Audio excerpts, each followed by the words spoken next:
नमस्कार, जोहार। आपको झारखंड स्वतंत्र खबर में स्वागत है। जिस तरह से विधानसभा का चुनाव नजदीक आते जा रहा है, लोगों का एक दूसरे पर बयान आते जा रहा है, लेकिन हम बता दें कि जिस तरह से कल शिवराज चौहान जी का एक बयान आया है कि झामुमो कांग्रेस के रहते झारखंड में कभी खुशहाली नहीं आएगी। इसी बात को पर हम क्या लेखक गलेक्सन डुंगडुंग जी का प्रतिक्रिया है, वही जानने के लिए हम लोग गलेक्सन डुंगडुंग जी जुड़ रहे हैं और जानते हैं कि जो शिवराज चौहान जी का बयान आया है उसको कैसे देखते हैं, क्या उस पर प्रतिक्रिया देते हैं। दादा जोहार। जोहार जोहार जोहार। झामुमो कांग्रेस के रहते झारखंड में खुशहाली नहीं आएगी, ये शिवराज चौहान जी का बयान आया, क्या कहेंगे इस पर? देखिए, जब झारखंड की हम बात करें तो झारखंड का अभी 15 नवंबर को 24 साल पूरा हो जाएगा। अब ये 24 साल में 16 साल भाजपा ने शासन किया है। तो यदि हम शिवराज सिंह चौहान जी का बात जो है उसको गंभीरता से लें, क्योंकि वो खुद मुख्यमंत्री रह चुके हैं मध्य प्रदेश के, वो शासन चलाए वहां पर, वो अभी केंद्रीय मंत्री हैं और झारखंड के चुनाव प्रभारी हैं। तो उनका बात अगर सटीक यहाँ पर होता है तब तो झारखंड का विकास हो जाना चाहिए, क्योंकि अगर 24 साल में आप 16 साल घटा देते हैं तो बाकी कुल मिलाकर जो इंडिया गठबंधन, झारखंड मुक्ति मोर्चा, कांग्रेस, इनका शासनकाल जो हो जाता है आपका लगभग 8 साल का, है ना। तो इस हिसाब से तो विकास जो है कि हो जाना चाहिए था, तो क्यों नहीं हुआ? तो माननीय शिवराज सिंह चौहान जी को सबसे पहले भाजपा के नेताओं को सवाल पूछना चाहिए। उनको जो है झारखंड के प्रथम मुख्यमंत्री बाबूलाल मरांडी जी को पूछना चाहिए। उनको उसके बाद उनके जो दूसरे मुख्यमंत्री रहे भाजपा के, ये अर्जुन मुंडा, उनसे सवाल पूछना चाहिए। उसके बाद उनके तीसरे मुख्यमंत्री रहे ये रघुवर दास जी, उनसे सवाल पूछना चाहिए कि 24 साल में 16 साल हमने शासन किया तो झारखंड का विकास क्यों नहीं हुआ। तो इसी तरह जिस तरह से उनका जो 5 प्रण है, जिसका मैंने एनालिसिस करके प्लान निकाल दिया था, उसमें वो लोग कहते हैं कि हम जो है 22 लाख लोगों को मकान देंगे, ये बोल रहे हैं ना। तो 21 लाख 22 लाख जो भी है उनका जो वादा है, तो आप समझ लीजिए कि प्रधानमंत्री पहले घोषणा कर चुके थे 2022 तक जो है कि हम सबका मकान बना देंगे, सबका पक्का मकान होगा। तो यहाँ पर कौन बच गया जिनको 21-22 लाख, एक दो नहीं बोल रहे, 21-22 लाख कौन लोग बच गए? क्या बंदर भालू सब कम पक्का मकान बनाने जा रहे हैं लोग? तो देखिए, इनका जो है ना खासकर सिर्फ जुमलाबाजी चलता है। अब यहाँ जो विकास नहीं हुआ है अब तक, उसका जिम्मेवार बीजेपी ही है। क्यों जिम्मेवार है? पहला तो मैंने आपको कहा 16 साल इनका शासन रहा, उस समय में इनका पूरा का पूरा अगर एनालिसिस आप करेंगे तो आपको पता चलेगा इन्होंने सिर्फ और सिर्फ वैसे ही नीति और नियम बनाए और पूरा 16 साल कैसे झारखंड का जल जंगल जमीन को पूंजीपतियों को सौंपा जाए, इसी पर इन्होंने पूरा का पूरा काम किया। जैसे पहले भी हमने कहा है कि बाबूलाल मरांडी के शासनकाल में उन्होंने औद्योगिक नीति लाए। जब अर्जुन मुंडा आए तो उन्होंने एमओयू पर एमओयू किया, लंदन भी चले गए मित्तल को लाने के लिए, ये सब किया। फिर जब रघुवर दास की सरकार आई तो इन्होंने सीएनटी एसपीटी, जिसको हम लोग कहते हैं ये हमारे पूर्वजों के खून से लिखे गए दस्तावेज है, उसको 3 मिनट में संशोधन किया। जब इनका ऑर्डिनेंस गिरा तो ये विधानसभा में बहस तक नहीं कराए। लैंड बैंक बनाया, 21 लाख एकड़ जमीन को वहां पर डाल दिया। उसके बाद पूरे दुनिया के 11,200 पूंजीपतियों को लाकर यहाँ पे जाए कि उन्होंने ग्लोबल इन्वेस्टर सबमिट किया, 210 एमओयू किया। तो ये लोग यही करते रहे। फिर अडानी को बैठाया, अडानी के लिए उन्होंने नियम चेंज कर दिया। वहां नियम क्या था कि जब भी कोई यहाँ पे पावर प्लांट लगाएगा तो 25% जो है कि स्टेट ग्रिड को देगा, उसको इन्होंने 100% दे दिया कि कहीं भी अडानी बेचेगा। उसी तरह आप देखिए यहाँ केरेडारी में कोयला, वहां का जो कोयला का सरकार, पहले की सरकार जो थी कांग्रेस के जमाने, वो सरकार का नियम था कि ये सीसीएल को छोड़ के, सरकारी कंपनी को छोड़ के किसी को दिया नहीं जाएगा। मोदी जी ने तुरंत जो है कि अडानी के लिए वो चेंज कर दिया नियम, और अडानी को भी दे दिया जा रहा है। उसमें लिखा गया कि कोई भी ले सकता है। तो आप सोच लीजिए कि इनकी पूरी सरकार 14 साल में सिर्फ पूंजीपतियों को कैसे मुनाफा पहुंचाया जाए, कैसे यहाँ के जल जंगल जमीन को सौंपा जाए, कैसे आदिवासियों का बचा खुचा जंगल जमीन को सौंपा जाए, इसी में जो है कि ये लोग लगे रहे। अब देखिए, और सबसे मूल बात, 1,36,000 करोड़ रुपया बकाया है केंद्र सरकार के पास। है ना। सुप्रीम कोर्ट ने कहा ये झारखंड का हिस्सा दो, आज तक मोदी जी नहीं दे रहे हैं। और इनके जो है कि बड़े बड़े नेता जहां कहां से आ जाते हैं और बोलते हैं हम ही आएंगे तब विकास होगा। तो सबसे पहले आप 1,36,000 करोड़ रुपए दिलवाओ ना राज्य को। तो यही आम जनता को भाजपा नेताओं से पूछना चाहिए सवाल। अभी जितने भी बड़े बड़े केंद्रीय मंत्री आएंगे, विकास का सिफुगा फेंकेंगे, जुमला फेंकेंगे, उनको ये पूछना चाहिए कि 1,36,000 करोड़ रुपया राज्य का बकाया है, पहले उसको दे दो भाई।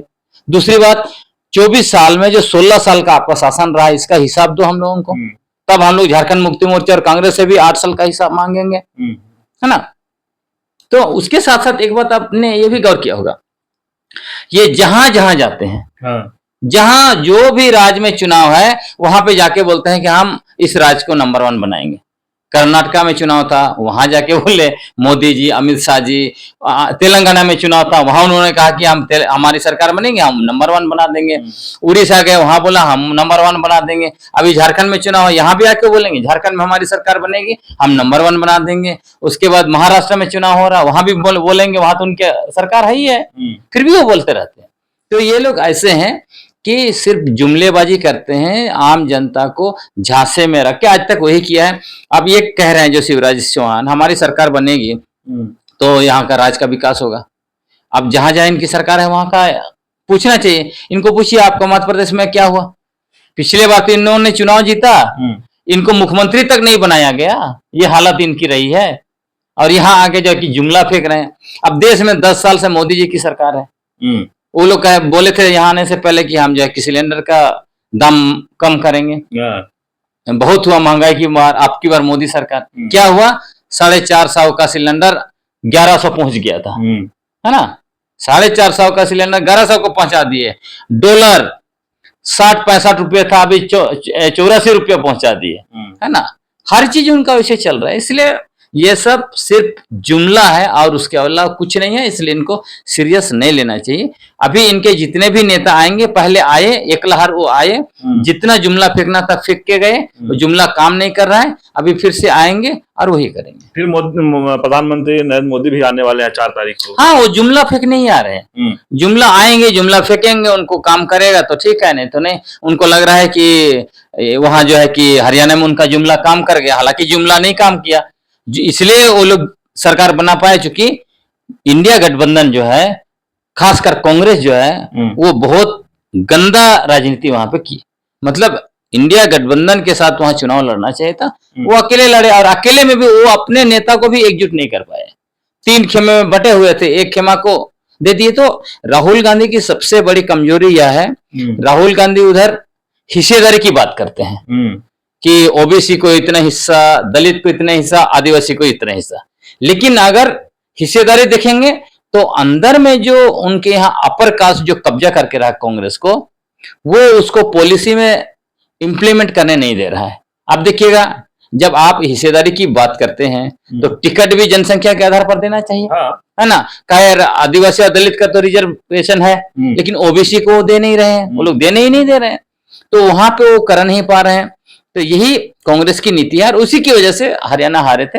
अब यहां भी देखिए क्या हो रहा है, इनका टिकट बंटवारा सही नहीं हो रहा है, कैंपेन सही नहीं, कैडर ये नहीं। अभी जो भी इंडिया गठबंधन का अगर झारखंड में चल रहा है तो सिर्फ और सिर्फ झारखंड मुक्ति मोर्चा अपने बलबूते जो करना है वो कर रही है।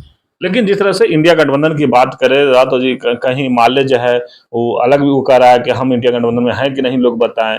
आरजेडी कहीं ना कहीं बीच में पुराना खुश था, तो कहा रहता इंडिया गठबंधन एकजुट होकर के इस चुनाव में अपना ये करेंगे, शायद अभी वो कर लेंगे।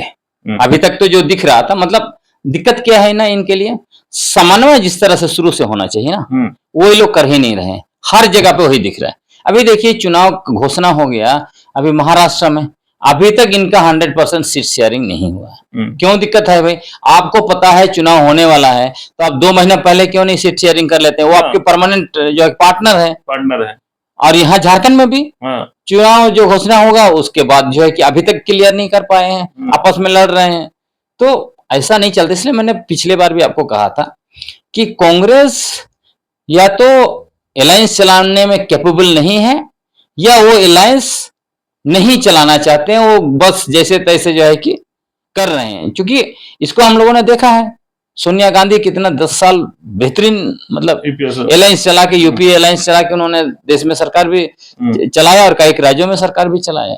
तो अभी का जो लीडरशिप है उसको हमको लगता है बहुत गंभीरता से सोचना पड़ेगा, कहीं ना कहीं तो गड़बड़ है। चलिए, लेखक गलक्ष्मण डुंगडुंग ये अपनी बातों को रख रहे थे, शिवराज चौहान जी के बयान पर प्रतिक्रिया दे रहे थे, लेकिन कई वो सजेशन भी दे दिए कि कांग्रेस को भी जो इंडिया गठबंधन है उस पर गंभीरता से सोचना चाहिए और इस तरह से चुनाव आने आता है, डेट घोषणा होने से पहले ही इन लोग कैंडिडेट या सीट बंटवारे पहले से क्यों नहीं करते हैं। तो कहीं ना कहीं ये कांग्रेस और या इंडिया गठबंधन के लोग हैं उनको भी सोचना चाहिए। लेकिन जिस तरह से कह रहे हैं कि जो बीजेपी के जो प्रभारी हैं और चाहे मुख्य प्रधानमंत्री नरेंद्र मोदी झारखंड दौरे पर आएंगे 4 तारीख को, ये सब तमाम चीजों पर अपनी बात को रखे और जिस तरह से कह रहा है कि बीजेपी सिर्फ जुमला फेंकती है और जिस तरह से शिवराज चौहान के बारे में बताया कि जब वहां मध्य प्रदेश में जीते तो उनको मुख्यमंत्री भी नहीं बनाया गया। अब झारखंड में जहां विकास की बात कर रहे हैं वो तो 16 साल इन्हीं का बीजेपी का सरकार रहा, तो कहीं ना कहीं विकास नहीं हुआ, इसका जिम्मेदार भी बीजेपी है। तो इसी तरह खबर को देखने के लिए आप झारखंड स्वतंत्र खबर से जुड़े रहिए। जोहार, नमस्कार।